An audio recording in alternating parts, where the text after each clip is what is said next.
के द्वारा संपादित किया जा रहा है। हम सभी लोग देख रहे हैं, चाह रहे हैं, वो आगे हमारे आपके बीच।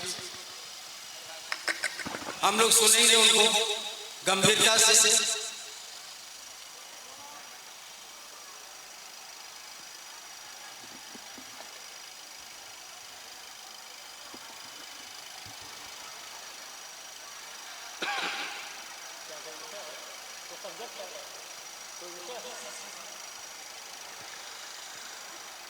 अपने गुरु महादेव साहब, दीदी और यहाँ उपस्थित तमाम गुरु भाई गुरु बहनों को मेरा प्रणाम।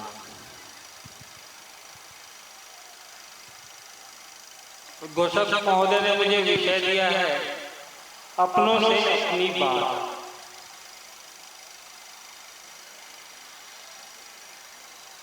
तो अपनी तो पूरी सृष्टि है, क्योंकि सृष्टि महादेव की बनाई हुई है और हम और आप महादेव की ही बात करते हैं, उस भगवान की बात करते हैं जिसकी पूजा हजारों साल से हमारे आपके घरों में होती है। इतिहास गवाह है, इतिहास के पन्नों में दर्ज है, किताबों में दर्ज है, पुराणों में दर्ज है कि महादेव घर घर के बाबा, सबके चंदा मामा, वो धरती पर हर आए इंसान के लिए सर्वश्रेष्ठ रूप में उपलब्ध हैं। उन्होंने तो सृष्टि बनाई ही इसीलिए है कि सब एक दूसरे से प्रेम करें। और यहाँ तो हम और आप महादेव के ही शिष्य हैं, तो सब अपने ही हैं।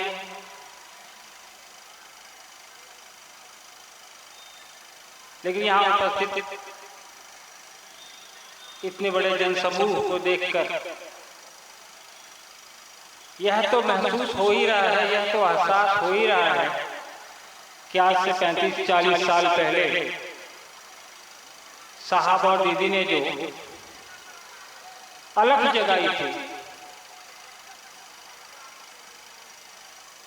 महेश्वर शिव को अपना गुरु बनाकर जनमानस से भी जोड़ने की, इंसान जो धरती पर आया है उसको भी यह बताने का बीड़ा कि महादेव मेरे गुरु हैं, तुम्हारे भी हो सकते हैं, परिलक्षित हो रहा है।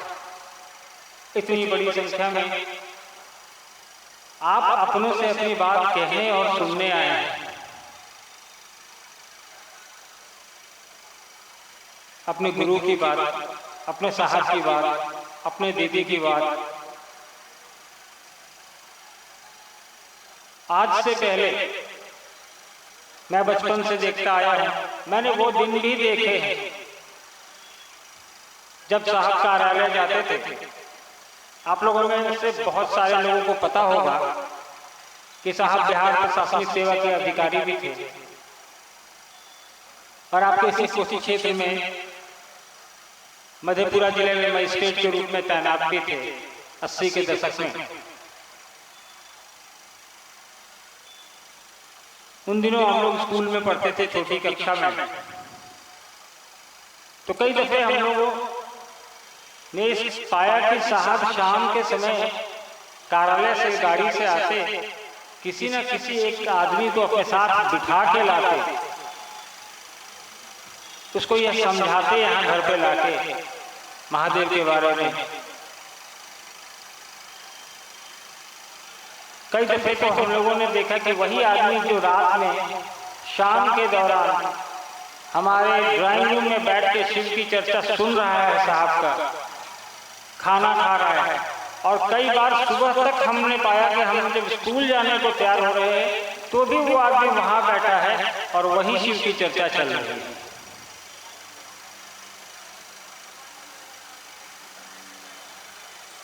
तो ये हमारा आपका जो स्नेह है, हमारा आपका जो साहब ने जो एक उल्लास, उमंग जो हमारे आपके अंदर पैदा किया, अपने गुरु के प्रति एक जुनून जो पैदा किया, एक जज्बा जो पैदा किया, वो साहब की एक दिन का की मेहनत नहीं है। ईमानदारी से बताएं हम और आप कि हम में से कितने लोग आज से पहले या जब भी हमने अपने शिव को अपना गुरु बनाया उसके पहले से जानते थे कि शिव जगत गुरु होते हैं। कितने लोग जानते थे कि शिव जगत गुरु होते हैं? मैं तो नहीं जानता था। मुझे लगता है यहाँ उपस्थित में से कई क्या ज्यादातर को नहीं पता होगा कि शिव गुरु का भी काम करते हैं। किताबों में लिखा है, किताबों में तो बहुत कुछ लिखा है। साहब के कहने पे शिव को गुरु आप उपस्थित लोगों में से कितने लोगों ने बनाया? मेरी समझ में सारे लोगों ने बनाया होगा। हमारी आपकी नजर में हमें रास्ता दिखाने वाला, हमें शिव के गुरु स्वरूप की ओर ले चलने वाला एक ही शख्स है।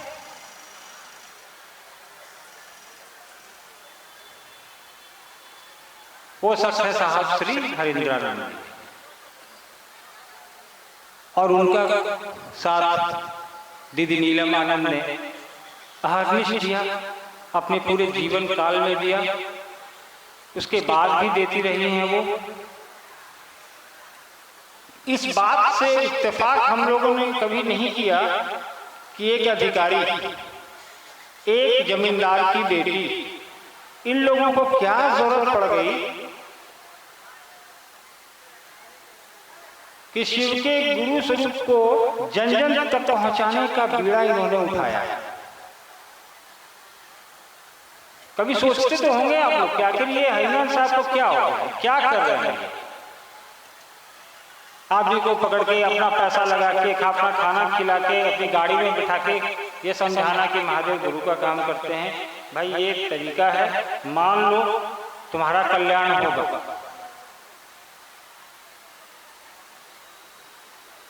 हमारी समझ में जो बचपन से मैंने आज तक देखा है, साहब और दीदी का एकमात्र उद्देश्य इसके पीछे यही है कि शिव का वो स्वरूप जिससे दुनिया अनजान है।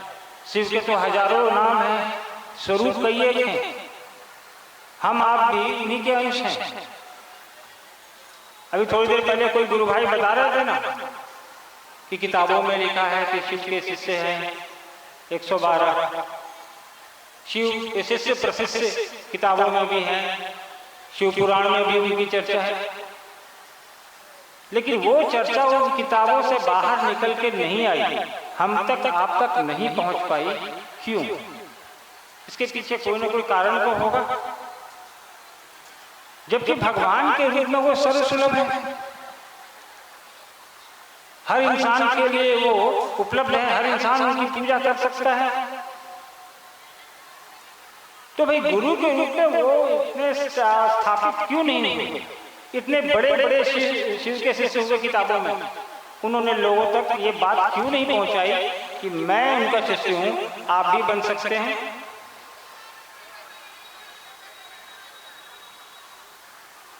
साहब ने कहा कि नहीं। उनके 3 सूत्र की जो प्रक्रिया है पाने की और लोगों तक पहुंचाने की, वो आपने सुना कई एक लोगों ने कहा है, पहले भी कहा होगा, उस पर नहीं जाऊंगा मैं, क्योंकि वही एकमात्र 3 सूत्र है जो हमारे आपके लिए साध्य है, वो हम और आप कर सकते हैं। साहब ने आसान सी चीजें हम लोगों को बता दी, ताकि इसको करो और करके देखो। वो हमेशा कहते थे कि हमारे पास उपलब्ध है, सबसे बड़ा गुरु हमारे पास उपलब्ध है, और वो भी निःशुल्क। तो हम इधर उधर क्यों जाएं, वहीं चलते हैं।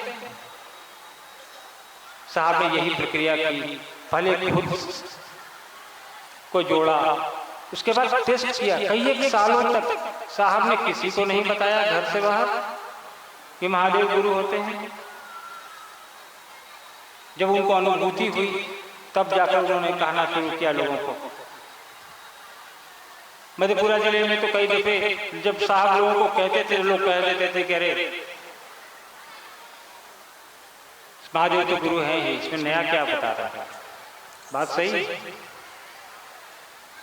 है गुरु, लेकिन आपके हैं कि नहीं है ये मायने रखता है, मेरे हैं कि नहीं ये मायने रखता है। आवश्यक है अपना बनाने की, अपना संबंध जोड़ेंगे हम और आप उनसे, तभी परिणाम आएंगे। हे शिव, आप मेरे गुरु हैं। इन सूत्रों में एक सूत्र ये भी है ना कि आप मेरे गुरु हैं। हम कहते हैं मेरे, मतलब हम और आप अपना समझ रहे हैं, इसको बोल रहे हैं कि आप मेरे हैं, हम पे दया करिए।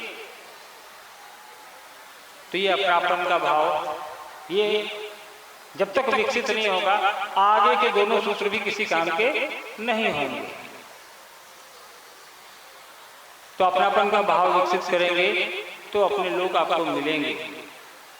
महादेव का शिष्य वैसे भी उसके लिए पूरी दुनिया अपनी है। कहा जाता है कि गुरु अपने चेला को अपने जैसा बनाता है। अगर आप दारा सिंह के पास जाते हैं तो वो आपको क्रिकेट खेलना नहीं सिखाएगा, वो कुश्ती लड़ना ही सिखाएगा, यानी वो अपने जैसा बनाएगा। तो महादेव का चेला अगर महादेव को अपना गुरु मानता है तो गुरु अपना कार्य करेगा, वो शिष्य को अपने जैसा बनाता है। साहब ने पहले भी कई चर्चाओं में कहा है, YouTube पे या कहीं कहीं उनकी चर्चा है, आप लोग सुनिएगा और सुन के उसको ध्यान से समझने का प्रयास करिएगा कि साहब क्या कह रहे हैं। हम लोग आते हैं, सुनते हैं, घर चले जाते हैं और फिर वही पुरानी जिंदगी बन जाते हैं जिससे हमारा आप निकलना ही नहीं चाहते थे। सांसारिकता जरूरी है क्योंकि हमारा आप संसार में रहते हैं,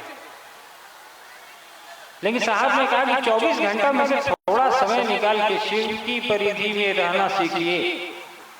अभी जैसे हम और आप शिव की परिधि में बैठे हैं, आप मेरे से पूछ रहे हैं या मेरे से बता रहे हैं, महादेव की बात हो रही है, अपने गुरु की बात हो रही है, तो दिमाग में महादेव चल रहा है, यही परिधि है। और अब अगर यहां भी नहीं चल रहा है तो जरूरत है हमको आपको इस पर चिंतन करने की, मनन करने की, क्योंकि अपनापन का भाव आया नहीं अभी तक। इसीलिए हम लोग यहां भी बैठ के कुछ और बातें करते हैं। तो जरूरत है प्रयास करने की। साहब ने हमेशा कहा कि शिव के शिष्य अगर गुजरे सड़क से तो लोग देख के कह रहे कि देखो ये महादेव का चेला जा रहा है। आजकल लोगों में क्या एक प्रचलन हो गया है, देखो ये शिव चर्चा वाले जा रहे हैं। ये शिव चर्चा क्या है? शिव चर्चा क्या है? शिव की चर्चा आप कर रहे हैं और कोई गुण हमारे आपके अंदर आया ही नहीं।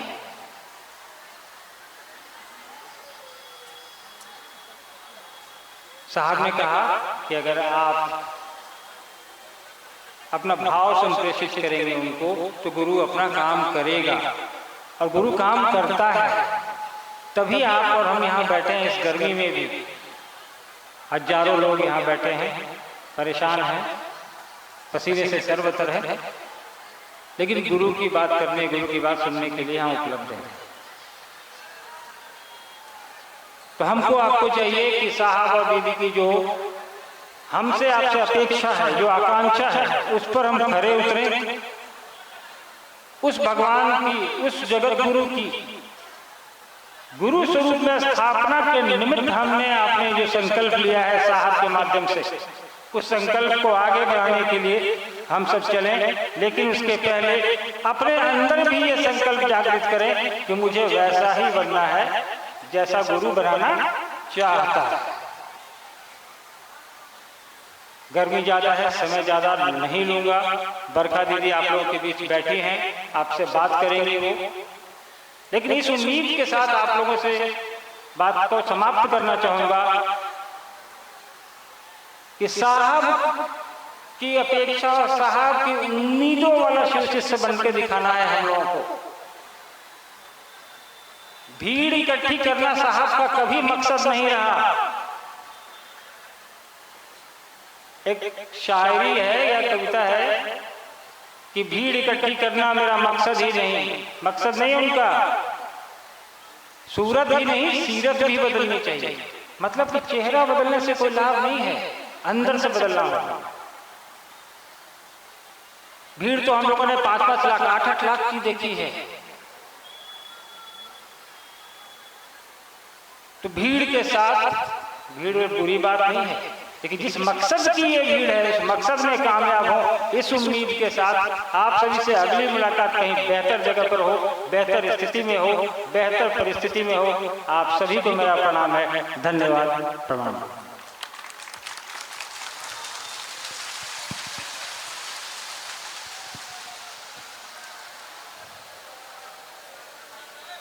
अभी हम लोग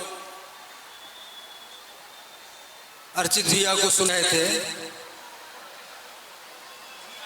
उनकी बातों को साहब दीदी का सौगात समझकर लेकर जाना है। सूरत नहीं, हमारी सीरत बदलनी चाहिए, यानी दिल से आवाज उठनी चाहिए कि हे शिव आप मेरे गुरु हैं, साहब दीदी आप आशीर्वाद दीजिए, ये दिल से निकल जाए। आइए एक और भजन सुनते हैं, उसके बाद हम लोग सुनेंगे दीदी बरखानंद जी को। जिसके पहले हम गुरु भाई चंदन जी से आग्रह करते हैं दुआएं, और एक भजन हम लोग को सुनाएंगे।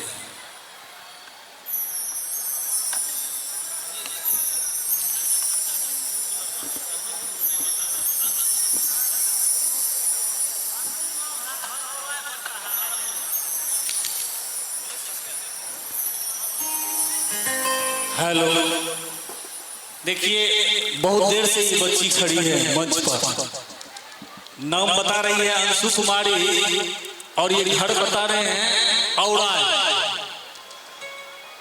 आवाज सुन रहे हैं। एक बच्चा और है, क्या नाम है बाबू?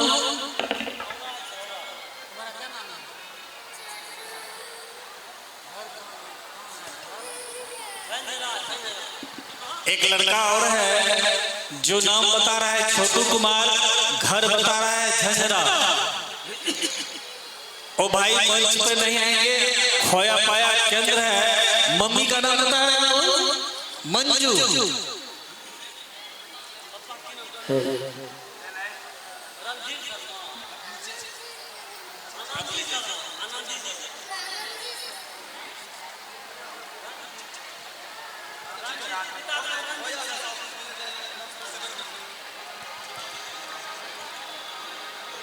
एक खोया पाया केंद्र है वहां पर, वहां से बच्चे को रिसीव करेंगे। जो लोग सुन रहे हैं इस बात को, ये बच्चे को ले जाए खोया पाया केंद्र पर से। Hello deliver, hello hello hello.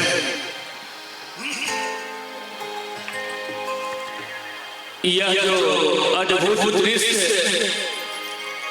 अद्भुत जब सैलाब हम लोग देख रहे हैं, ये सब जहां साहब दीदी रहते हैं वहां होता है, साहब दीदी प्रेजेंट है। तो आइए प्यारा सा भजन है, इस भजन में साहब दीदी, अनु भैया, बरखा दीदी एवं समस्त गुरु भाई के लिए स्वागत का भाव छुपा हुआ है।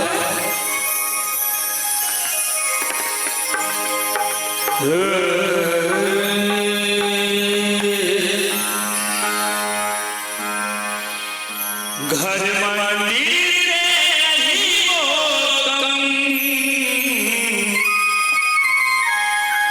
जहाँ रख दो हरि तू कदम, सारी दुनिया बिछाएंगे फूल, दिल अपना बिछाएंगे हम। सारी दुनिया बिछाएंगे फूल, दिल अपना बिछाएंगे हम। स्वागतम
निवेदन मीठी पिटाली अनमोल भैया बड़खारी के स्वागत करके मैं चाहूंगा सारी दुनिया छाए दिल सारी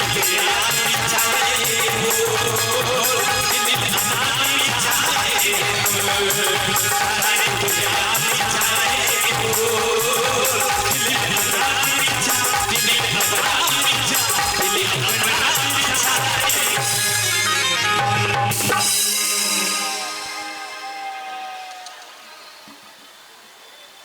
अब हम लोग उस दीदी बरखानंद जी को सुनेंगे जो साहब दीदी के गिरस्त कुल की ज्येष्ठ कुलवधू हैं और उस कुल का जो सबसे खूबसूरत रंग है वह शिव भाव का रंग, शिव गुरु का रंग, और उस रंग में रंगने का संकल्प साहब दीदी ने लिया है और रंग भी रहे हैं। वो उस संकल्प को अपना संकल्प समझकर आज जन जन से मिल रही हैं, मिलती रहेंगी। दीदी बरखानंद जी बिल्कुल तन्मयता से वो उपवन हो या बाहर हो, साहब श्री दीदी माँ से मिलने वाले लोग जो भी हैं सबको संबल, सबके साथ चलने का काम इन्होंने किया है, कर रहे हैं। आइए हम लोग सुनते हैं दीदी बरखानंद जी को। विषय है आओ चले शिव की ओर। कुछ जिज्ञासाएं आई हैं इनके लिए शिव गुरु से जुड़ी हुई, उसका भी समाधान सुनेंगे हम लोग।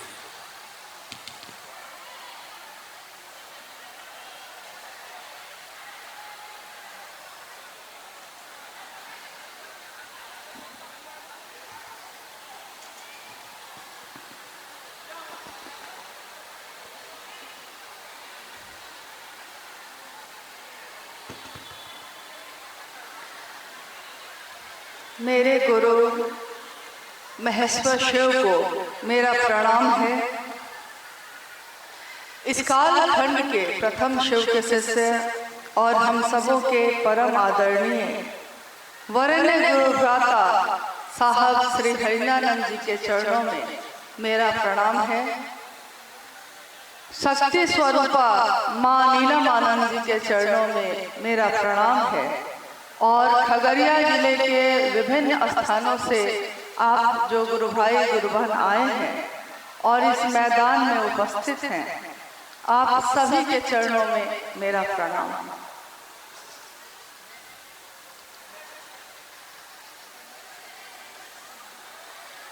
हम सब यहाँ जो इकट्ठे हुए हैं आज एक शिव गुरु महोत्सव का आयोजन है और इस आयोजन में हम भी आए, आप भी आए। मेरे गुरु भी शिव हैं, आपके गुरु भी शिव हैं। और ये शिव शिष्यता की बात इस काल खंड में नई आ गई है ऐसा नहीं है। हजारों वर्षों से घर घर में शिव की पूजा होती आई है। पूजा का अर्थ होता है कि मेरे जो आराध्य हैं, मैं जिसकी पूजा करती हूँ, मेरे जीवन में, मेरे मन में, मेरी बोली में भी वो दिखना चाहिए। लेकिन हजारों वर्षों की पूजा के बाद भी ये परिणाम हमारे आपके जीवन में नहीं उतर पाया। कारण मात्र एक रहा कि शरीर से तो हम साथ रहते रहे, शरीर से तो पूजा पद्धति का पालन करते रहे, लेकिन मन से जरा भी नजदीक नहीं हो पाए। शिव के मंदिरों में भीड़ लगती रही। हमारे घर के पूजा घर में हम घंटों बैठकर मंत्र का जप करते रहे, शिवलिंग पे जल चढ़ाते रहे, फूल पत्ती चढ़ाते रहे, उपवास करते रहे। लेकिन हमारी चाहत बस इतनी ही होती थी कि मेरा परिवार अच्छा रहे, मेरे बच्चे अच्छे रहें, सब कुछ अच्छा हो। इसके अलावा मेरे भी इस जीवन की कोई यात्रा है, मेरा जन्म जो हुआ है इस धरती पे, इसके पीछे कोई कारण है। हमने इस पे कभी भी सोचा ही नहीं। कभी दिमाग में ये नहीं आया कि हर व्यक्ति जो इस धरती पे जन्म लेता है उसका एक जीवन होता है और उसके जीवन को जीने का एक उद्देश्य होता है, एक मकसद होता है। न वैसा गुरु मिला, न वैसा सानिध्य मिला। लेकिन देखिए, आज कभी कभी ऐसा होता है कि कोई कहता है, जब हम शिव की बात करते हैं, शिव को गुरु बनाने की बात कहते हैं, शिव का शिष्य बनने की बात कहते हैं, तो कुछ वैसे लोग मिल जाते हैं जो कहते हैं कि ये बात किसने कही आपको। हम लोगों के मुंह से निकल जाता है कि साहब हरिंद्र नंद जी जो है, साहब हरिंद्र नंद जी की वाणी है ये, उन्होंने ये बात कही है। लोग कहते हैं कि क्या हरिंद्रानंद साहब खुद आए थे आपको ये बात कहने, तो हम कहते हैं कि नहीं, शरीर से वो खुद नहीं आए थे, लेकिन बात उन्हीं की आई थी। और बात जिसकी होती है उस बात में उस व्यक्ति की ऊर्जा होती है जिसकी बात आई है। मेरे अंदर कोई ताकत नहीं है, मेरी कोई सामर्थ्य नहीं है, मेरी कोई विशाल नहीं है, लेकिन जिसने ये बात कही है कि शिव मेरे गुरु हो सकते हैं, बात तो उनमें है और ऊर्जा भी उन्हीं की काम कर रही है। हम दिखते हैं, आप दिखते हैं। अभी भाई चंदन जी ने भजन गाया, घर मंदिर से नहीं वो कम, तुम रख दो जहां कदम ऐ हरिंद्र, सारी दुनिया बिछाती है फूल, दिल अपना बिछाएंगे हम। ये भजन, ये गीत सबसे पहले मैंने सुना था, आपके बगल में एक जिला है बेगूसराय, बेगूसराय जिला में सदानंदपुर एक स्थान है।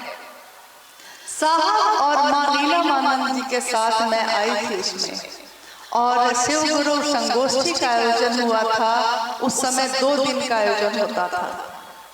उस आयोजन में कुछ गुरु भाई लोगों ने मिलकर इस गीत को गाया था, और पहली बार जब मैंने इस गीत को सुना था तो हम लोगों की आंखों में आंसू आ गए थे इस बात के लिए कि देखिए, सारी दुनिया क्या करेगी हम नहीं जानते, लेकिन हम क्या करेंगे ये हम जानते हैं।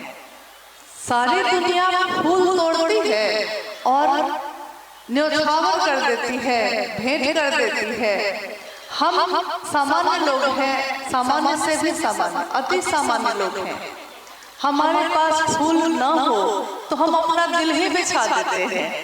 मुझको याद है, एक राज्य है, जैसे आप हम जहाँ रहते हैं अभी जहाँ हैं, इस राज्य का नाम है बिहार, है ना। वैसे ही एक राज्य है उड़ीसा, झारखंड राज्य के बगल में है वो राज्य उड़ीसा। एक गुरु बहन जो अब शरीर में नहीं है, लेकिन कुछ वर्ष पूर्व जब वो शरीर में थी, हम लोग गुरु कार्य के कारण उड़ीसा जा रहे थे। उस गुरु बहन ने बहुत अनुरोध किया कि आप उसी रास्ते से जाइएगा, भोजन मेरे यहाँ करिएगा। और मुझको ये पता था कि वो काफी गरीब है। मुझको लग रहा था कि इसके पास खुद के लिए पैसे नहीं हैं और हम लोग चले जाएंगे तो इसको अलग से एक व्यवस्था करनी पड़ेगी, कहाँ से करेंगे। लेकिन भाव ऐसे थे कि मना करते करते भी मानना पड़ा।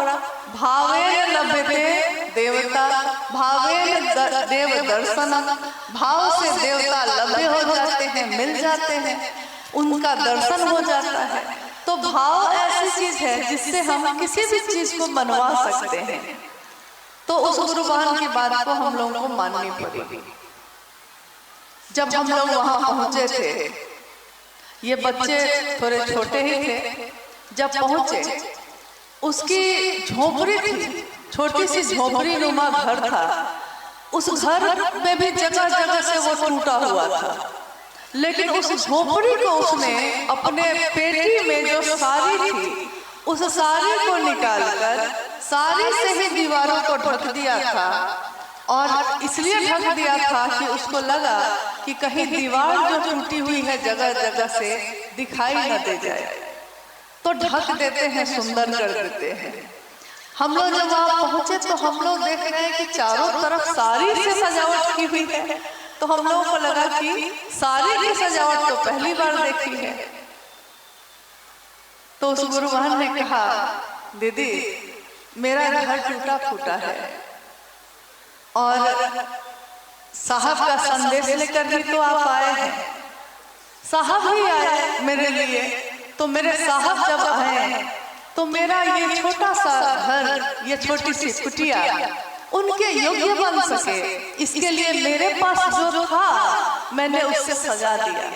देखिए, लोग कहते हैं शिव का शिष्य बनकर हम लोगों ने क्या पाया, शिव के शिष्यता ने हम लोगों को क्या दिया। शिव के शिष्यता ने हमारे अंदर सोए हुए इंसान को जगा दिया।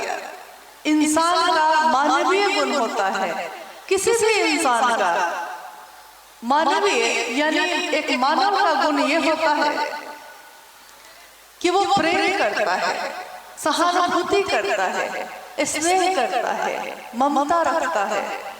मानव का गुण नफरत करना नहीं होता, मानव का गुण जलन और ईर्ष्या करना नहीं है, ये मानव का गुण नहीं है। इसीलिए इसको तामसिक गुण कहा गया। लोग कहते हैं कि ये राक्षस का गुण है। राक्षस मतलब आदमी नहीं, शरीर नहीं, उसका मन जो दूसरों से नफरत करता है, जो दूसरों को पीड़ा पहुंचाकर खुद खुश होता है, सुखी होता है, वो इंसान नहीं होता। इंसान वो होता है जो अपने पास का देकर भी अगर किसी को खुश कर सका, हंसा सका, तो वही उसके इंसान के होने का प्रमाण होता है। और शिव के शिष्यता ने हम सबों के अंदर सोए हुए उस इंसान को जगा दिया। जिस दिन हम लोगों ने अपने नाम की घोषणा की, साहब कहते हैं कि याद कीजिए उस दिन को जिस दिन हमने और आपने शिव को अपना गुरु बनाया था।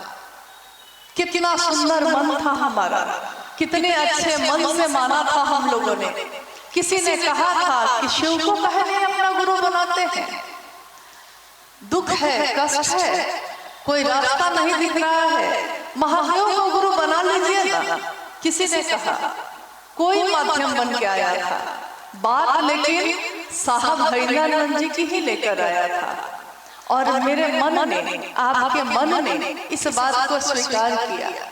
हमारे मन में कहा, एक विचार आया, एक विचार उतर गया कि शिव मेरे गुरु हैं। सामने वाले ने कहा कि शिव को गुरु बनाकर 3 सूत्र करिएगा। 3 सूत्र करते हैं हम, बोलते भी हैं। क्या है ये 3 सूत्र? लगातार अभी चर्चा में 3 सूत्र पे बात हो रही थी। मेरी अनुभूति है कि तीनों सूत्र अपने गुरु शिव को दक्षिणा देने का सबसे सुंदर साधन है। क्योंकि अपने गुरु को शरीर नहीं है, शिव को शरीर में दिखाई नहीं देते हैं वो, तो हम अगर उनको कुछ देना भी चाहें तो क्या दे सकते हैं? जल देते हैं, उन्हीं का है, फूल देते हैं, उन्हीं का है, फल चढ़ाते हैं, उन्हीं का है, बेलपत्र चढ़ाते हैं, उन्हीं का है। हमने नहीं पैदा किया है, उन्हीं ने पैदा किया। तेरा तुझको अर्पण क्या लगे मेरा, मेरा तो कुछ भी नहीं है उसमें। लेकिन एक इंसान होने के नाते उस महादेव ने हमको जीवन दिया है, सांसें दी है, सांस चलती है। कोई मेरा आपका कितना भी अपना हो, लेकिन मेरी सांस को एक सांस भी वो नहीं बढ़ा सकता मेरी। जब तक वो शिव नहीं चाहे मेरी सांस नहीं बढ़ेगी। जितना तय है, जितनी चाबी भरी गई है, उतना ही चलेगा।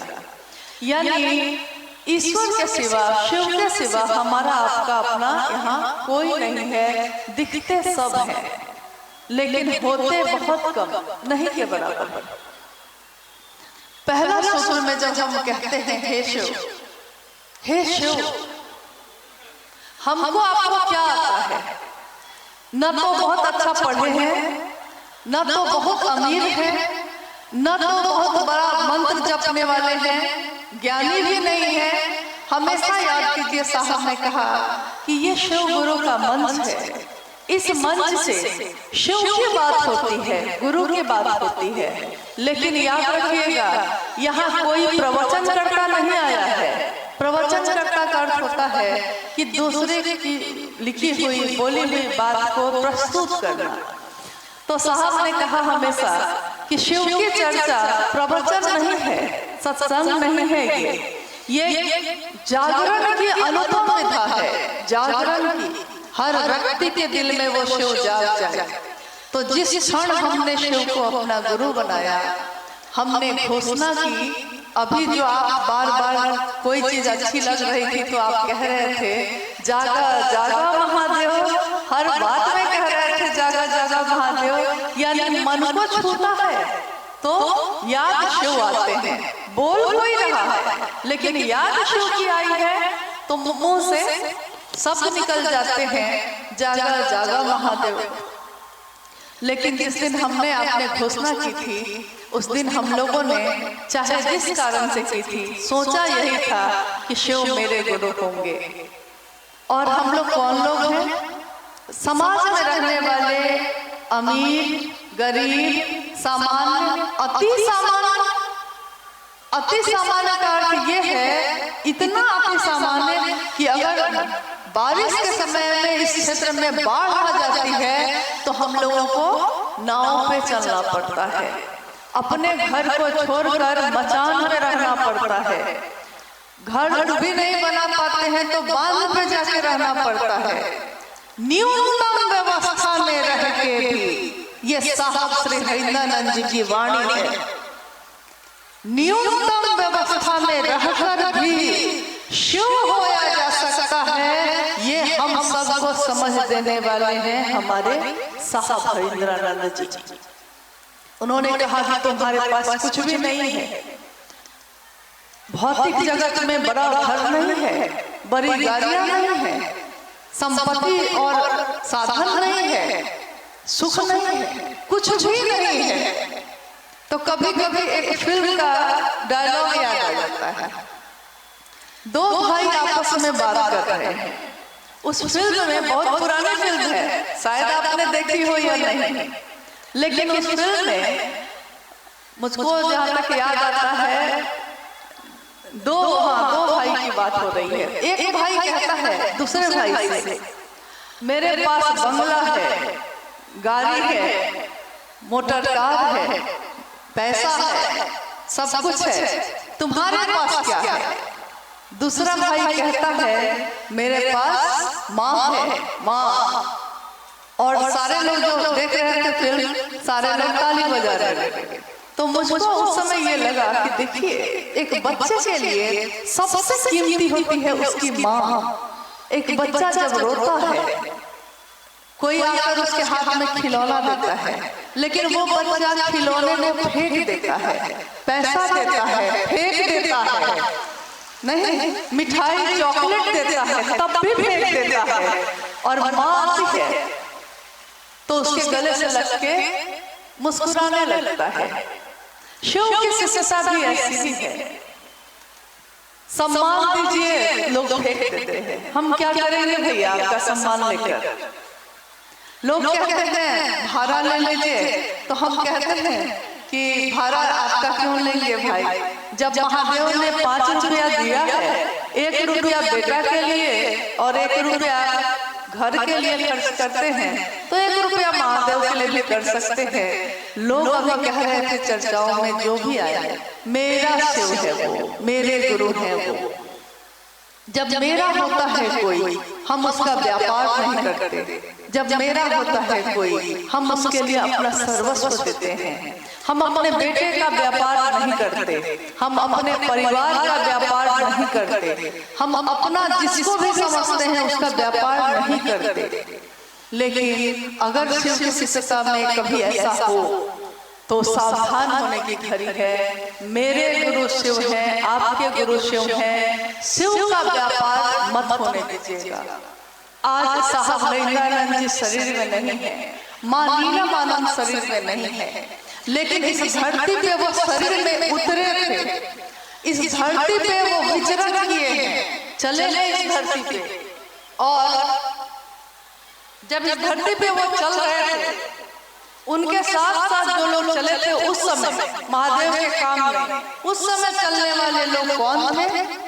यही अति सामान्य लोग जिनके पास बहुत कुछ भी नहीं था, साहब ने अपनी किताब में भी लिखा है, आओ चले शिव की ओर में भी लिखा है कि मेरे गुरु शिव के काम में वैसे लोगों ने मेरा साथ दिया जिनके पास लौकिकता में कुछ नहीं था, लेकिन दिल था, भाव था। और यही भाव, यही दिल बिछाने के बाद हम इस गीत में गा रहे थे अभी कि सारी दुनिया फूल बिछाती है, हम दिल अपना बिछाएंगे। हाँ, अनु भैया ने अभी कहा कि किसी ने कहा है कि भीड़ जमा करना हमारा मकसद नहीं है। सच है ये पंक्ति साहब हरिदानंद जी हमारे वरेण्य गुरु भ्राता अक्सर कहते थे कि एक दुष्यंत कुमार थे जो कवि थे, उनकी लिखी हुई पंक्ति है ये। उन्होंने लिखा था कि हंगामा खड़ा करना मेरा मकसद नहीं है, मेरी कोशिश है कि ये सूरत बदलनी चाहिए। और साहब ने इसमें एक पंक्ति और जोड़ी थी कि सूरत भी नहीं, सीरत भी बदलनी चाहिए। यानी शिव की शिष्यता भीड़ जमा करने के लिए नहीं होती, शिव की शिष्यता हंगामा खड़ा करने के लिए नहीं होती, शिव की शिष्यता सूरत बदलती है। सूरत मतलब वो नहीं जो चेहरा दिखता है, सूरत मतलब वो, सीरत मतलब वो जो हमारे आचरण में है। मुझको याद है एक घटना, एक गुरु भाई बिहार के ही थे और साहब के पास अक्सर आया करते थे। एक बार उन्होंने साहब से अपने जीवन की घटना को, संयोगवश उनको समय मिल गया तो अपने जीवन में घटी घटना को वो साहब से बताना चाह रहे थे। उन्होंने कहा कि जी मैं आपको कुछ कहना चाहता हूँ कि मैं गलत कर रहा हूँ या सही कर रहा हूँ। साहब ने कहा बोलो। उस गुरु भाई ने कहा कि मेरा बहुत बड़ा बिजनेस है बस का, ट्रांसपोर्ट का, और चूंकि व्यापार है, बिजनेस है, तो इसके कारण मुझको कभी झूठ बोलना पड़ता है, कभी बेईमानी भी करनी पड़ती है, थोड़ा धोखा भी देना पड़ता है।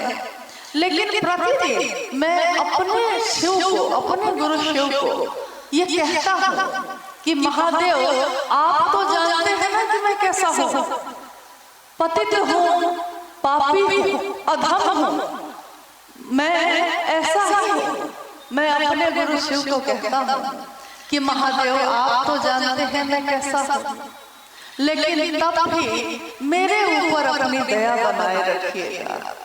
और साहब लोग कहते हैं कि ये इतना बदमाश आदमी है लेकिन इसकी तरक्की कैसे होती है। साहब ने कहा कि कम से कम एक जगह तुम ईमानदार हो, और वो अपने गुरु के सामने, अपने शिव के सामने अपनी कुरूपता और अपनी खूबसूरती लेकर अपने गुरु के सामने हम खड़े होते हैं तो वो गुरु हमारी कुरूपता को भी, हमारे अंदर के अपराध को भी, हमारे अंदर के पतित आचरण को भी सुधार लेते हैं।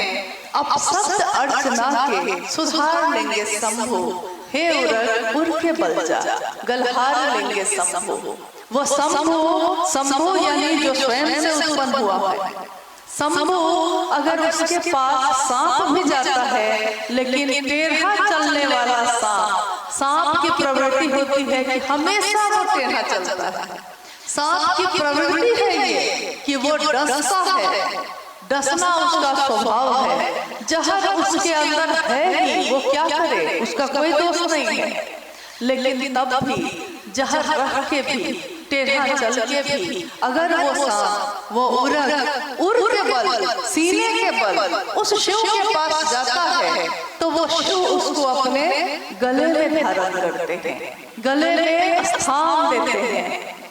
कहते हैं ना कि शिव शिष्यता का दरबार एक ऐसा दरबार है, ये शिव गुरु का है कि यहाँ सदियों से सताए लोग यहाँ सीने से लगाए जाते हैं। सदियों से सताए लोग, दुनिया ने दुख दिया है, सताया है, लेकिन मेरे गुरु शिव ने मुझको गले से लगाया है।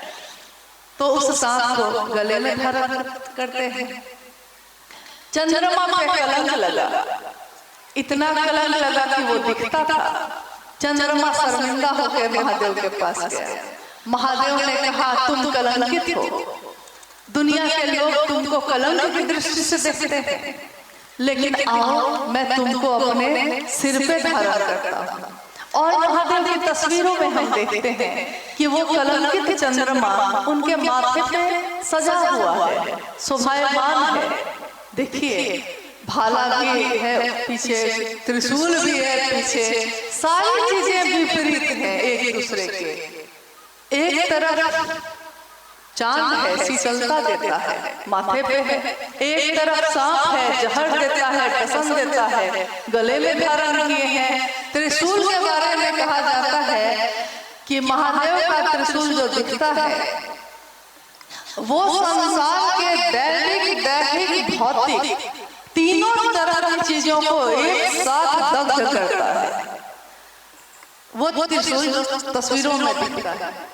साहब ने कहा, आपके मन का भैरव, मन का भैरव का अर्थ होता है मन ही हमारा कभी भैरव बनता है, कभी साधु बनता है, कभी अपराधी भी बनता है। मन ही आपका बनता है, मन ही सोचता है। उसी मन में अगर शिव विराजमान हो जाए, उसी मन में शिव रहने लगे, ये तीनों सूत्र शिव को अपने मन में धारण करने का तरीका है और कुछ भी नहीं है।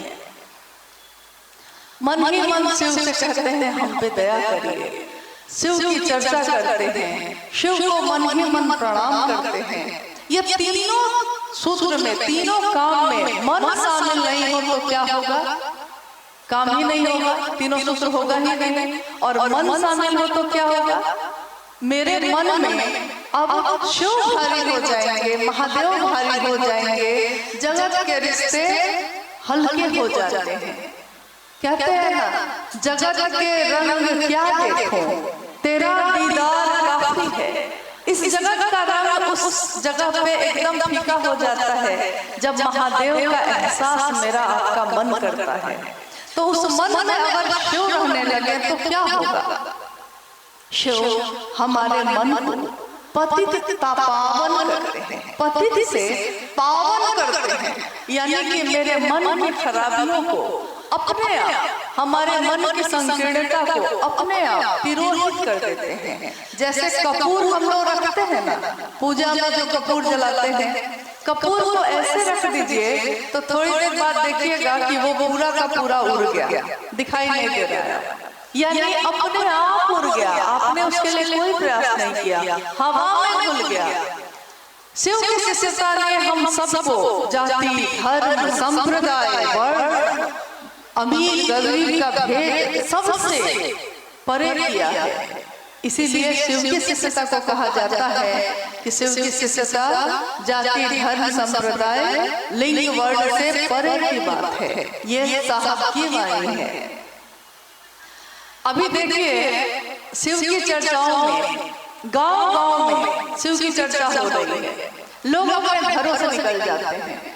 कितनी जगह ऐसी स्थिति थी पहले, जब हम लोगों ने शिव को गुरु नहीं बनाया था, स्थिति ये थी कि घर से बाहर निकलना मना था, सिर पे आंचल उठाना मना था, किसी के सामने आना मना था, न बाहर जा सकते थे, न किसी से मिल सकते थे, न कोई बात कर सकते थे। लेकिन आज तक इतने प्राचीन समय से भारत देश का इतिहास रहा है, कितने आंदोलन हुए, कितनी क्रांति हुई, लेकिन कभी भी महिला और पुरुष का संतुलन नहीं हो सका समाज में।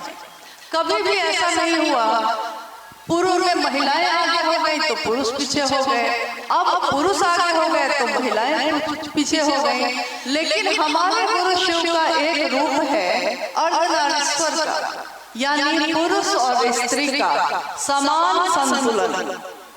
वो समाज सबसे सुंदर होता है जिसमें दोनों को समान जगह मिलती है, समान स्थान मिलता है। वो सबसे सुंदर समाज होता है जिसमें शिव के अर्धनारीश्वर स्वरूप की झलक मिलती है। लेकिन ये झलक हमको आपको खुद से नहीं होती। जब तक मन नहीं बदलेगा ये समाज नहीं बदल सकता। इसलिए ये विधा शिव की शिष्यता की, ये आह्वान शिव के सच्चिदानंद जी का कि आइए भगवान शिव को अपना गुरु बनाते हैं। शिव जन जन के गुरु हैं, आओ चले शिव की ओर। ये आह्वान है शिव के सच्चिदानंद जी का, जिन्होंने कुछ वर्ष पूर्व ये बात रांची में उस समय कही थी जब एक संगोष्ठी हो रही थी और साहब मंच से नीचे उतरने लगे। उन्होंने कहा, वहां उपस्थित लोगों से कहा कि क्या आप लोगों को कुछ कहना है मुझसे? तो सारे लोग चुप थे, किसी ने कुछ नहीं कहा। साहब ने कहा कि लेकिन मुझको कहना है, आओ चले शिव की ओर। बस इतना एक शब्द कहा उन्होंने और वो उतर कर फिर लौट कर उपवन घर में आ गए। जब हम लोग वापस लौटे तो हम लोगों ने साहब से कहा कि ये बात आपने अचानक कही है, इससे पहले तो कभी ये वाक्य नहीं कहा था आपने। साहब ने कहा कि जब मैंने शिव की शिष्यता शुरू की थी, मैंने लोगों से कहा कि मैंने परीक्षा की है कि गुरु शिव है, क्योंकि आपने सुना है ना शिव शिष्यता की पृष्ठभूमि में 1974 में एक व्यक्ति जिनका नाम हरिंद्रानंद था, उन्होंने शिव को अपना गुरु बनाया 1974 में। और उसके बाद तब तक वो फिर डिप्टी कलेक्टर हो गए। और साहब कहते हैं कि एक डिप्टी कलेक्टर को क्या जरूरत पड़ गई कि वो गली गली गांव गांव घूमकर शिव की बात करने लगा। आराम से वो अपने कार्यालय में बैठता, आराम से अपने सुख को भोगता, जीवन को जीता। पैसा है, पावर है, सुविधाएं हैं, क्या जरूरत है गांव गांव घूमने की। लेकिन उन्होंने कहा कि जब मैंने शिव को अपना गुरु माना तो मुझको लगा कि ये गुरु सिर्फ नाम के नहीं है, काम के हैं, परिणामदायी है। यानी मेरे जीवन में परिणाम उतरा। मैं तो इतना भटक रहा था, मुझको एक मंजिल मिली। और अगर मंजिल हमको आपको मिल जाए तो हम रास्ता भी खोज लेते हैं और साधन भी अपने पास ले आते हैं, लेकिन मंजिल भी पता नहीं हो तब क्या करें। जैसे हम लोग कहते हैं ना कि शिव को गुरु माना है हमने, किस लिए माना है ये कभी सोचा है आपने? क्योंकि अपने जीवन के हर काम के बारे में हम सोचते हैं कि हम ये काम कर तो रहे हैं, लेकिन इस काम की मंजिल क्या है, इसका परिणाम क्या है, इसका रिजल्ट क्या है। शिव को गुरु मानने का रिजल्ट है शिव में मिल जाना।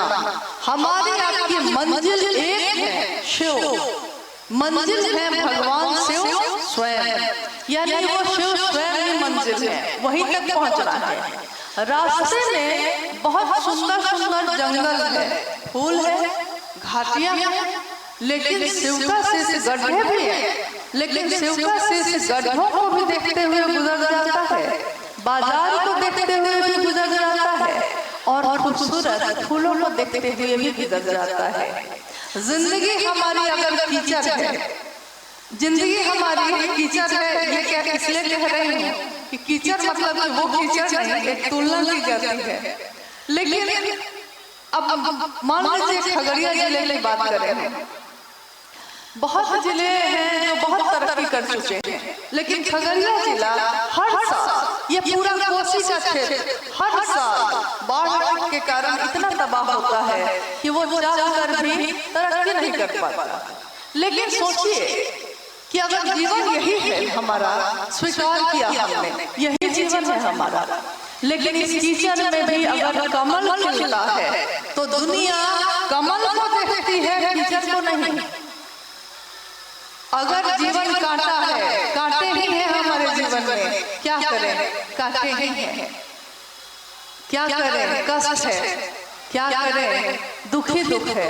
लेकिन अगर कांटों पे चढ़ के भी शिव शिष्यता का फूल खिला है, गुलाब का फूल कांटों पे चढ़ के ही खिलता है, लेकिन दुनिया गुलाब के फूल को देखती है, कांटों को कोई देखता भी नहीं। ये समझ हमको साहब हरिंद्रानंद जी ने दी। ये समझ नहीं थी हम लोगों को। हम लोग को लगता था कि कांटे हैं, वो आदमी बुरा है, वो आदमी अच्छा है। लेकिन साहब ने कहा वो अच्छा है या बुरा है, लेकिन उन दोनों से ज्यादा खूबसूरत तुम्हारे शिव है। अगर शिव की शिष्टता का दिया जल रहा है हृदय में, अगर शिव की शिष्टता का फूल खिला है हृदय में, तो इतना सुंदर जीवन है ये कि तुम्हारे पास समय नहीं है कि तुम इन चीजों को देखने के लिए रुको कि कौन क्या कहता है, कौन क्या करता है। एक शिष्य की मंजिल है उसके शिव, उसके गुरु। हम सब उस मंजिल की तरफ बढ़ते चले, चलते चले। साहब और दीदी की मदद, सहयोग, उनका आशीर्वाद हर पल हमारे आपके साथ चल रहा है। आइए, अगर हम लोग के पास कोई जिज्ञासा आई है तो कोशिश करते हैं कि उस पर भी बात कर सकें। जिज्ञासा, हाँ आइए। जिज्ञासा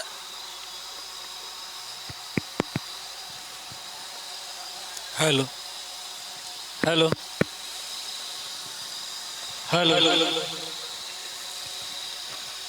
जिज्ञासा है, शिव की शिष्यता में दीक्षा क्या है? शिव की शिष्यता में दीक्षा क्या है? शिव की शिष्यता में दीक्षा क्या है? क्योंकि सामान्यतः जब कोई गुरु और शिष्य की बात करता है तो दुनिया के लोग, समाज के लोग कहते हैं कि दीक्षा लिए हैं आप, यानी गुरुमुख हुए हैं।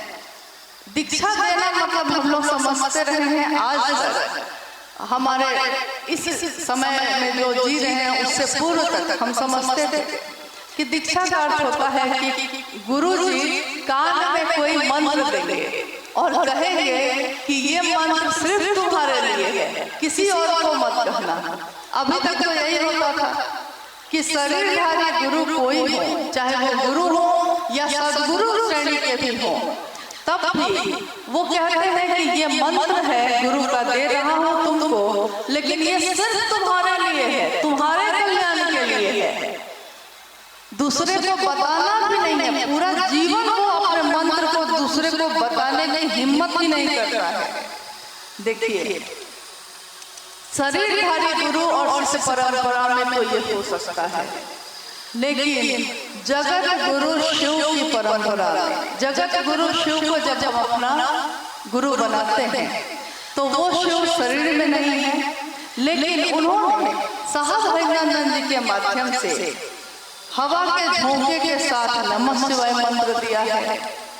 और बगल में जो जिला है मधेपुरा, वहां जो एक घटना घटी थी, उस समय घटित हुई थी कि सिंहेश्वर मंदिर में साहब जब वहां मजिस्ट्रेट के रूप में पोस्टेड थे, उनकी नियुक्ति थी, उस समय हुआ क्या था? कुछ भी और नहीं हुआ था। बस हुआ ये था कि साहब उस समय तक महादेव महादेव पढ़ने लगे थे। 1974 में शिव को गुरु बनाए थे और 1982 में जब मधेपुरा में थे वो, तो कमरे से बाहर महादेव की बात चर्चा थोड़ी थोड़ी होने लगी थी। महादेव महादेव करने लगे थे वो। उनके कार्यालय में जो पदाधिकारी थे वो कहते थे उनको, देखिए समाज में अगर कोई अचानक से महादेव महादेव कर रहा है तो ऐसे लोग कहते हैं कि महादेव की पूजा ही सब कष्टों से निवारण करती है। कोई ज्योतिष, कोई पंडित कहेगा कि अगर कष्ट नहीं कम हो रहा है तो महामृत्युंजय जप करिए, ऐसे सब कहेंगे। लेकिन जब कोई महादेव महादेव करने लगा तो क्या हुआ उस समय साहब के साथ? उनके कार्यालय, ऑफिस के लोग उनका मजाक उड़ाते थे। लोग कहते थे, जब साहब कार्यालय जाते थे तो उनको कहते थे कि क्या हरिंद्रानंद जी, आपके महादेव का क्या हाल है? तो साहब को बड़ा बुरा लगता था कि देखिए मैं कौन खराब बात करता हूँ, महादेव महादेव ही तो करता हूँ और अपने ऑफिस का काम भी करता हूँ। ऐसा तो है नहीं कि मजिस्ट्रेट हूँ तो काम नहीं करता हूँ, काम तो करता ही हूँ। 10 से 6 वो सिर्फ सरकारी काम नहीं करते थे। और उससे पहले के मेरे जीवन में या उस शाम के बाद के जीवन में अगर मैं महादेव महादेव कहता हूँ तो ये लोग मेरा मजाक क्यों उड़ा रहे हैं। तो उन्होंने अपने गुरु शिव को ये मन से संप्रेषण किया कि देखिए मैं आपका नाम लेता हूँ तो लोग मेरा मजाक उड़ाते हैं, कहते हैं क्या हरिंद्रानंद जी आपके महादेव कैसे हैं। आवाज ने उत्तर दिया, आकाशवाणी उस उत्तर से उत्तर आया कि ये क्या कम है कि कोई तुमसे मेरा हाल पूछता है। कौन पूछता है किससे हाल? क्योंकि वो समझता है कि उसके नजदीक का जो आदमी है उसी से पूछता है। नहीं, जब हम लोग रांची में रह रहे हैं तो आप जब साहब के बारे में पूछना चाहते थे तो आप उस जगह पे साहब के आसपास कौन लोग रहते हैं उन्हीं से पूछते थे। जिसके बारे में होगा कि वो उनके नजदीक रह रहा है उसी से पूछते हैं। तो शिव के नजदीक तुमको लोग समझ रहे हैं तभी ना तुमसे मेरा हाल पूछते हैं। साहब ने कहा मेरा मन शांत हो गया। लेकिन उनके घर में उस समय चमत्कारी घटनाएं होने लगी थी। साहब के घर में हुआ ये था, चढ़ाया जाता था पूजा घर में तो प्रसाद चढ़ जाता था, ग्रहण हो जाता था।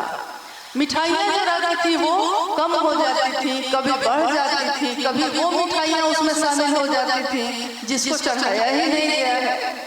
तो ये चमत्कारी घटनाएं धीरे धीरे समाज में आसपास के लोगों में फैलने लगी। कुछ लोगों के पास तो इस तरह से फैली कि लोगों ने कहना शुरू किया कि जो मजिस्ट्रेट साहब हैं ये बहुत बड़े तांत्रिक हैं और लोग उनके घर के सामने से गुजरने से भी घबराने लगे। उन लोगों को लगता था कि अगर मजिस्ट्रेट साहब के घर के सामने से गुजरेंगे तो वो हमको इंसान से ढेर बना देंगे। ढेर बकरी नहीं होता है, लोग कहने लगे कि ढेर बना देंगे, लेकिन ऐसा था नहीं। लोग तरह तरह की बात करना शुरू कर चुके थे। उसी समय कार्यालय में जब साहब गए तो वहाँ के लोगों ने और पदाधिकारियों ने कहा कि आपके घर में सुनते हैं प्रसाद चढ़ा जाता है। साहब ने कहा मैंने तो नहीं कहा आपको। उन लोगों ने कहा कि नहीं सुने हैं, हम लोगों को लगता है ना हरिंद्रानंद जी कि प्रेत खाते होंगे प्रसाद। साहब ने कहा कि अब मुझको क्या पता कौन खाता है, लेकिन मैं चढ़ाता तो महादेव के लिए हूँ तो ग्रहण हो जाता है। पदाधिकारियों ने कहा कि अगर आप में ताकत है, आपको इतना सामर्थ्य है और महादेव महादेव करते ही हैं आप, तो चलिए सिंहेश्वर मंदिर में प्रसाद चढ़ा कर दिखाइए। साहब ने कहा कि क्यों, सिंहेश्वर मंदिर में प्रेत नहीं खा लेगा? जब मेरे घर में प्रेत खा रहा है आप लोग कह रहे हैं तो मंदिर में भी प्रेत खा सकता है। उन लोगों ने कहा कि नहीं, सिंहेश्वर मंदिर ऋषि श्रृंगी के द्वारा स्थापित मंदिर है, वहां पे कोई भूत प्रेत नहीं जा सकता। देखिए घटना आपने बहुत बार सुनी होगी, बहुत चर्चाओं में सुनी होगी कि बाद में फिर साहब के साथ सारे लोग चल दिए, पूरे समाज के लोग जुटने लगे, पंडित पुरोहित जुटने लगे और मां नीलमानंद जी को रास्ते में साहब ने अपने साथ लिया और अरुणा होटल जो है वहां से मधेपुरा में, वहां से रसगुल्ले खरीदे गए, थाल में सजाए गए। मंदिर में जब साहब पहुंचे, पहला सूत्र हमारा जो है दया मांगना, उस घटना का ही प्रतिरूप है। क्योंकि उस समय साहब ने कहा कि मुझको कुछ नहीं आता था, पूर्व में मैंने बहुत कुछ किया था लेकिन सब छोड़ चुका था। अब न मैं मंत्र का प्रयोग करता था, न उपासना साधना करता था, न शमशान साधना जाता था। मैंने शिव को गुरु मानकर सब कुछ छोड़ दिया था और उस दिन मुझको लगा कि मुझको नहीं पता है कि प्रसाद कैसे चढ़ाया जाता है और पूरे समाज के लोग जुट गए हैं, मेरे कार्यालय के लोग मेरे साथ चल दिए हैं, पंडित पुरोहित जो मंदिर में थे वो सारे लोग जुट चुके हैं, यानी समाज अब थका हुआ है और अकेले वो थाल में रसगुल्ले लेके खड़े हैं और लोग कह रहे हैं अब चढ़ाइए चढ़ाइए महादेव को प्रसाद, देखते हैं चढ़ता है कि नहीं। साहब कहते हैं कि उस क्षण में मेरे मन में अपने गुरु शिव को याद किया और मेरा मन पूरी तरह दया के आश्रय में चला गया। मैंने अपने शिव को कहा, शिवलिंग के पास जाकर मैंने उस थाली को सामने रखा और मैंने बस इतना ही कहा कि बूढ़ा इज्जत रखिए, इज्जत रख लीजिएगा। बस देखिए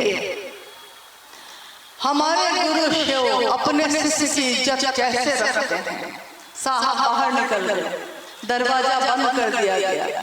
कुछ देर के लिए बिजली चली गई और जब तक लोग पेट्रोमैक्स लेकर आए तब तक बिजली आ भी गई और रोशनी में लोगों ने देखा कि शिवलिंग पे जो थाल इधर रखा था वो दूसरी तरफ जा चुका था। 15 रसगुल्ले उसमें से कम हो चुके थे और बाकी रसगुल्ले 2 भाग में बटे हुए थे। पूरा परिसर महादेव के नाम से गुंजायमान हो गया। महादेव का नाम, उसकी गूंज एक व्यक्ति के हृदय में उठी थी, साहब हरिंदर जी के हृदय में, लेकिन उनके हृदय से उठ रही आवाज ने समाज को आह्लादित किया, लोगों को आह्लादित किया और उनके गुरु शिव ने उस समय उनकी इज्जत को रखा जिस समय सारे सहारे छूट गए थे, सारे लोग छूट चुके थे, लोग परीक्षा लेने के लिए खड़े थे। इसीलिए प्रारंभिक समय में साहब ने कहा कि मैंने परीक्षा की है, आपकी परीक्षा प्रार्थनीय है। शिव आज भी गुरु हैं, मैंने परीक्षा की है, ये साहब ने उस दिन कहा था, क्योंकि उनकी अनुभूति ने ये समझा दिया था कि है महादेव। महादेव ने ये एहसास करा दिया, महसूस करा दिया कि मैं हूँ। और तब साहब ने एकदम निभ्रांत, एकदम महादेव की दया के आश्रय में रहकर अपने गुरु शिव की स्थापना सबके दिल में हो, इसके लिए रात दिन अपने नौकरी भी करते रहे और महादेव की बात भी करते रहे। एक शिव के शिष्य का संकल्प आज देखिए, आज इस खगड़िया में ही नहीं पूरे भारत, नेपाल और अनेक देशों में करोड़ों लोगों के हृदय में धड़क रहा है, गूंज रहा है। ये दिखने में साधारण लग रही है, बात है नहीं। जिस बात ने हमको बदल दिया है, इन 3 सूत्रों ने हमारे आपके विचार बदल दिए। जो हम अपराध सोचते थे अब समझ जाते हैं, नहीं करना है हमको, ये नमक रोटी खा के रह जाएंगे, लेकिन मेरे गुरु की नजर में तो हम ईमानदार होंगे, मेरे गुरु की नजर में तो हम अपराधी नहीं होंगे। कोई नहीं देख रहा है, लेकिन मेरे गुरु तो देखते हैं कि मैं क्या कर रहा हूँ। और शिष्य वही होता है जो अपने गुरु का नाम रोशन करता है, कलंकित नहीं करता।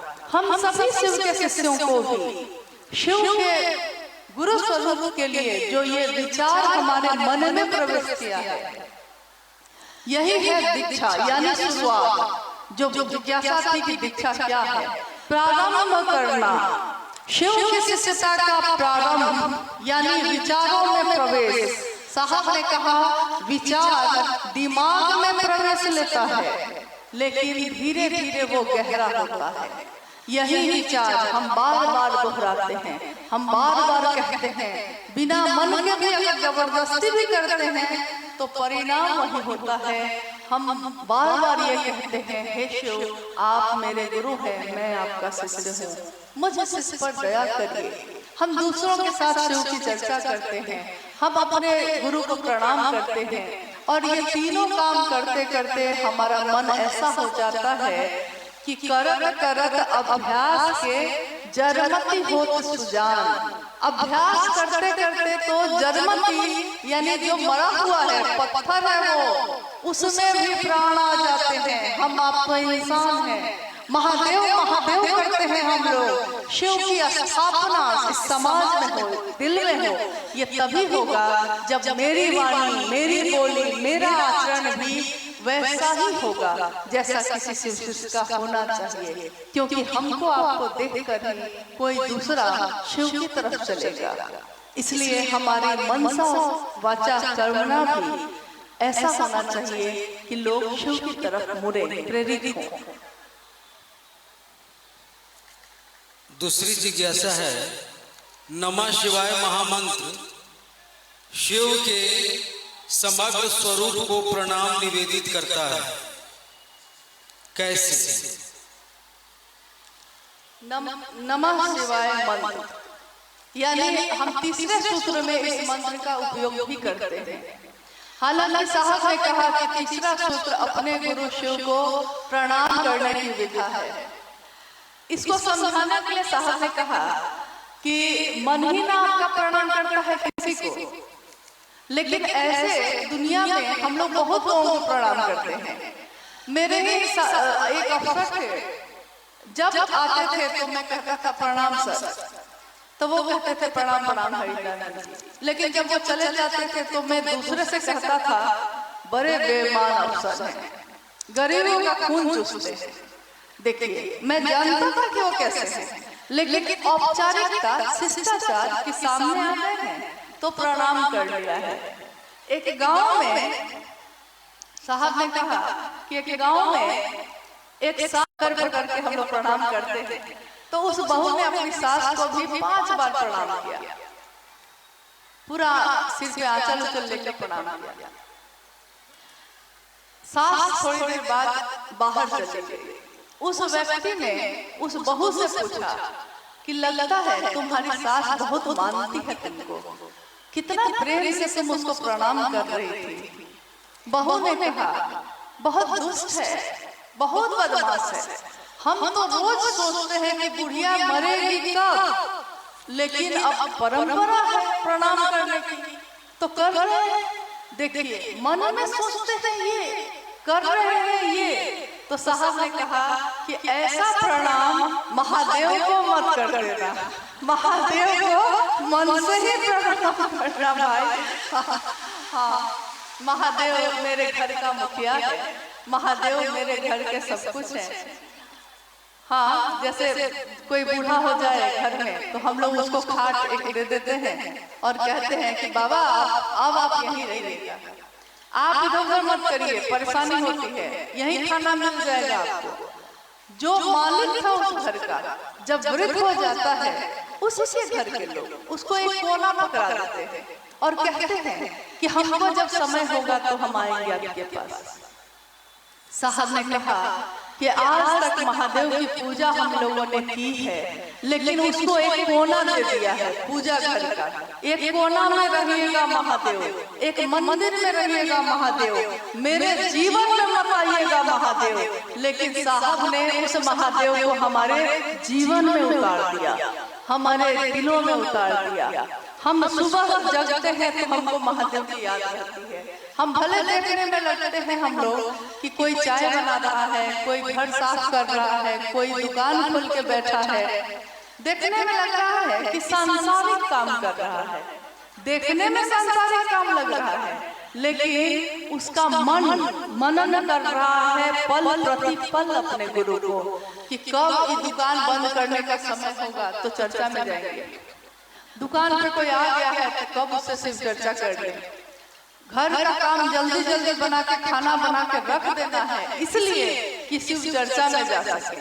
देखिए, जिसकी सुबह होती है महादेव से, जिसकी रात होती है महादेव से, और जिसकी नींद में भी वो शिव अवस्थित है, वही ऋषि है, वही साधु है।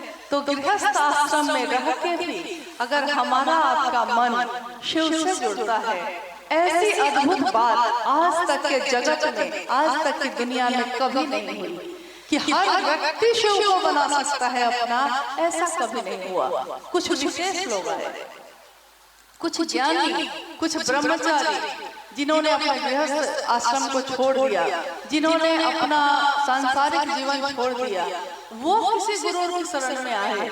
लेकिन ऐसा कभी नहीं हुआ कि गृहस्थ आश्रम में रहते हुए जीवन के तमाम दुख सुख और झंझावात को सहते हुए भी शिव मेरे गुरु हैं और हम शिव के लिए भी काम कर रहे हैं। एकदम सामान्य भावाचरण है ये, जैसे हम अपने पिता के लिए कर रहे हैं, जैसे हम अपने बेटा के लिए कर रहे हैं, जैसे हम अपने पति के लिए या पत्नी के लिए, माँ के लिए कर रहे हैं, हम अपने शिव के लिए कर रहे हैं। देखिए जीवन में उतरा हुआ सामान्य भावाचरण भी, लेकिन ये सामान्य भावाचरण अगर शिव भाव से संजात है, शिव भाव से भिंगा हुआ है, डूबा हुआ है शिव भाव से, तो समाज के लिए अनुकरणीय होता है।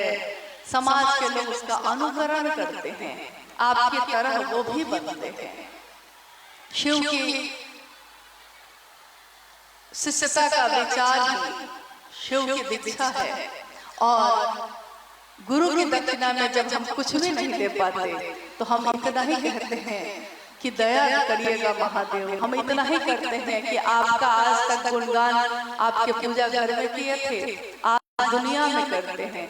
कभी एक मीरा हुई थी, गली गली हरि गुण गाने लगी थी, आज करोड़ों शिव के शिष्याएं हैं और गली गली महादेव महादेव करती हैं और अपने घर को भी नहीं छोड़ा है और सुंदर बनाया है, अपने जीवन को भी नहीं छोड़ा है, अपने परिवार को नहीं छोड़ा कुछ भी नहीं, लेकिन हर चीज में शामिल कर लिया महादेव को।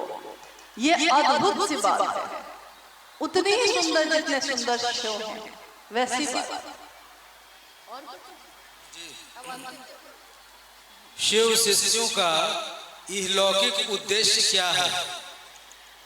देखिए ये जिज्ञासा थी किसी और की, लेकिन उन्होंने पास कर दिया।